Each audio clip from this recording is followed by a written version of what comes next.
Hola. Bienvenido a Lexora. Aquí encontrarás contenido diseñado especialmente para estudiantes de derecho como tú. En este canal, hacemos que estudiar sea más simple y efectivo, con clases cortas, claras y completas, basadas en los planes de estudio más importantes de México.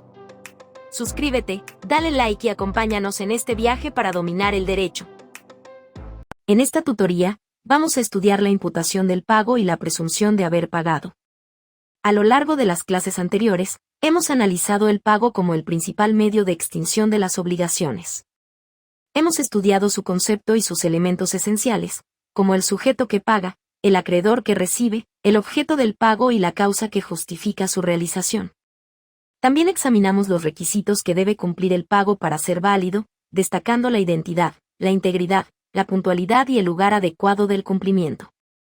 Posteriormente, abordamos la indivisibilidad del pago, principio que impide que el acreedor sea obligado a aceptar pagos parciales, salvo excepciones legales o pactadas.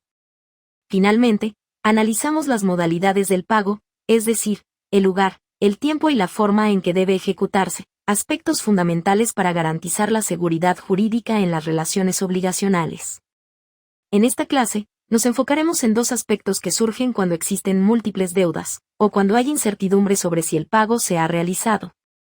La imputación del pago y la presunción de haber pagado. La imputación del pago establece las reglas para determinar a qué deuda se aplica un pago, cuando el deudor tiene varias obligaciones con el mismo acreedor. La presunción de haber pagado, por su parte, es un principio que protege al deudor, cuando existen circunstancias que permiten suponer razonablemente que ya ha cumplido con su obligación. Ambos conceptos, regulados en los artículos 2092 a 2094 y 2089 a 2091 del Código Civil Federal, respectivamente, son herramientas jurídicas esenciales para la correcta administración y resolución de conflictos en materia de obligaciones. Su estudio nos permitirá comprender cómo se asignan los pagos en situaciones complejas, y cómo opera la presunción legal en beneficio del deudor. Comencemos hablando sobre la imputación del pago. La imputación del pago es un principio fundamental en el derecho de obligaciones, que permite determinar a qué deuda se aplicará un pago, cuando el deudor tiene varias obligaciones con el mismo acreedor. Es un mecanismo que busca dar claridad y orden al cumplimiento de las deudas, evitando confusiones o conflictos entre las partes. El Código Civil Federal establece reglas precisas sobre cómo debe imputarse el pago en diferentes escenarios. Veamos cada uno de ellos con ejemplos claros. En primer lugar, si el deudor realiza un pago y expresa de manera clara a cuál deuda desea aplicarlo, esa será la imputación válida. Esta es la mejor opción para el deudor, porque le permite administrar estratégicamente sus obligaciones. Por ejemplo, imaginemos que una persona tiene dos deudas con el mismo banco. Una es un préstamo de 50,000 pesos con intereses, y la otra es una línea de crédito de 30,000 pesos sin intereses. Si decide pagar 40,000 pesos y especifica que el dinero debe aplicarse exclusivamente al préstamo, el banco deberá respetar su decisión. De este modo, su deuda del préstamo se reducirá a 10,000 pesos y la línea de crédito seguirá en 30,000 pesos. Sin embargo, si el deudor no indica expresamente a qué deuda se destina el pago, entran en juego las reglas establecidas por la ley. En este caso, el pago se imputará primero a la deuda más onerosa, es decir, aquella que implique mayores cargas, como intereses o garantías. Si las deudas son equivalentes en términos de carga, el pago se destinará a la deuda más antigua. Y si todas son de la misma fecha, se distribuirá proporcionalmente entre ellas. Veamos un ejemplo. Un comerciante tiene dos deudas con un proveedor. La primera es de 20,000 pesos y genera intereses. La segunda es de 15,000 pesos, pero sin intereses. Si el comerciante paga 15,000 pesos sin especificar a cuál deuda debe aplicarse, el pago se imputará a la primera deuda, porque es la más onerosa debido a los intereses. Como resultado, el saldo de esa deuda se reducirá a 5,000 pesos, mientras que la segunda deuda seguirá intacta. Por último, cuando una deuda genera intereses y el deudor paga sin especificar cómo debe aplicarse su dinero, la ley establece que primero se cubrirán los intereses vencidos, y solo después se reducirá el capital adeudado. Por ejemplo, supongamos que un estudiante debe 12,000 pesos a una institución financiera por un préstamo educativo. De este total, 2,000 pesos corresponden a intereses vencidos y 10,000 pesos al capital del préstamo. Si el estudiante paga 5,000 pesos sin dar instrucciones sobre cómo debe aplicarse el dinero, la institución financiera descontará primero los 2,000 pesos de intereses, y los 3,000 pesos restantes se imputarán al capital, reduciendo su saldo a 7,000 pesos.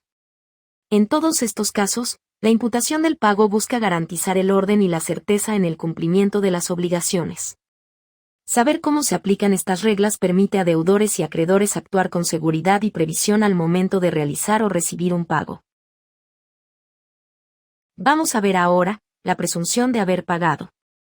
La presunción de haber pagado es un mecanismo legal que permite suponer que una deuda ha sido saldada cuando se cumplen ciertos requisitos. Su función es facilitar la prueba del pago y evitar conflictos innecesarios entre las partes.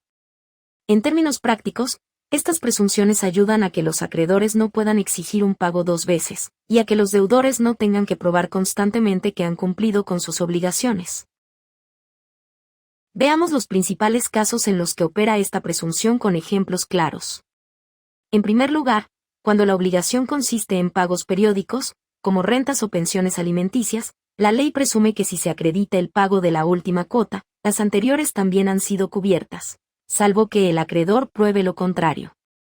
Por ejemplo, supongamos que un inquilino ha estado pagando su renta mensual de manera regular.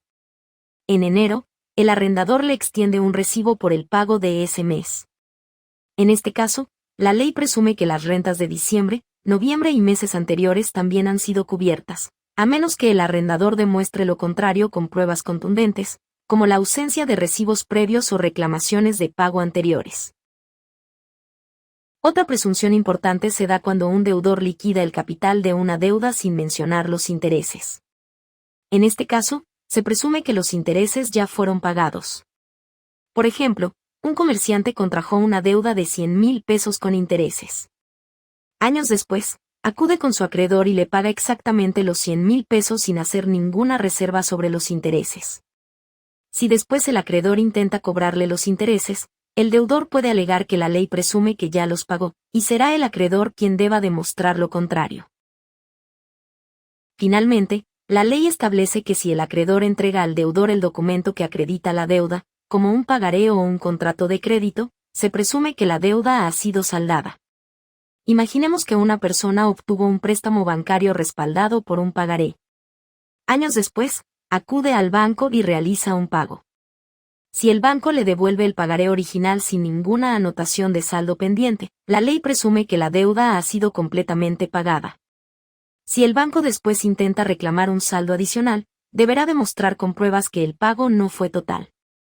En todos estos casos, la presunción de haber pagado busca proteger a los deudores de reclamaciones injustificadas, y establecer reglas claras sobre la prueba del cumplimiento de las obligaciones.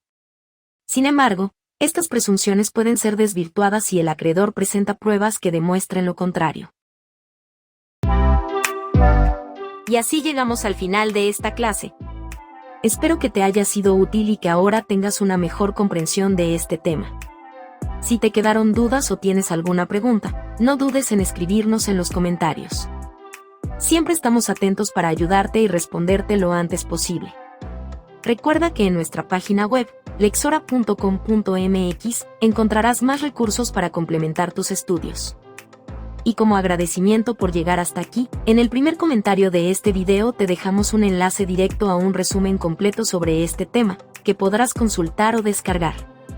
En Lexora, nos sostenemos gracias al apoyo de estudiantes como tú. Cada donación o membresía nos permite seguir creando contenido educativo accesible y de calidad. Si puedes y quieres apoyar nuestro proyecto, seremos infinitamente agradecidos. No olvides suscribirte al canal, darle like a este video y compartirlo con otros estudiantes de Derecho. Tu apoyo hace una gran diferencia.